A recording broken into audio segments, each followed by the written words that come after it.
After months of pauses and extensions, overnight, President Trump's punishing new tariffs finally snapping into effect. More than 90 countries now facing tariffs ranging from 15% to as high as 41%, while almost all imported goods remain subject to a 10% tariff. Those tariffs will be paid by companies, but economists warn the costs may be passed on to consumers. Experts warning Americans could now face higher prices on everything from electronics and toys to clothes, furniture, cars, and produce. The president is betting tariffs will drive up manufacturing in the U.S., a strategy some experts doubt.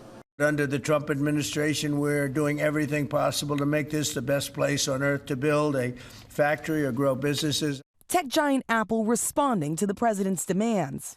Trump standing side by side with the company's CEO, Tim Cook, in the Oval Office, touting Apple's new pledge to invest an additional $100 billion in U.S. manufacturing. Apple now saying it will use glass made in Kentucky on iPhones and watches. This is a significant step toward the ultimate goal of ensuring that iPhones sold in the United States of America also are made in America. But the company is stopping short of giving the president what he really wants, iPhones fully made in the U.S.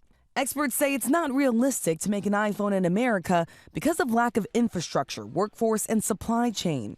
The president also says more tariffs could be on the way, including across-the-board tariffs on semiconductors and chips, a move that could drive up prices even more for electronics, appliances, and cars. If you're building in the United States or have committed to build, without question committed to build in the United States, there will be no charge. But Matt Hassett, the founder of the small business Lofty, says they can't make any of their alarm clocks in the U.S. It's not just the product, putting it together. That could be done here. It would be more expensive here, and we'd have to pass that on to consumers.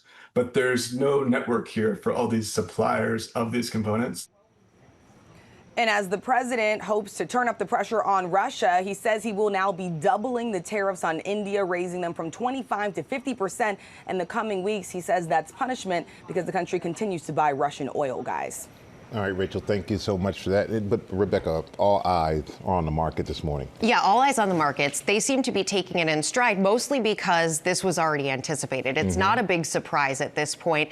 There's also that workaround that you just heard about in Rachel's piece. If companies commit to building out manufacturing here in the U.S., the president says they don't have to pay these tariffs, and Apple is now one of those companies. The big tech companies are willing to play ball with this administration, but what you heard there from the small business, they have less at their disposal. They have fewer assets, fewer resources to make that work. Still affecting a lot of businesses. Yes, it is. In the wrong way. Yep. All right. Thank you, Rebecca. Something to watch. Rebecca, thank you.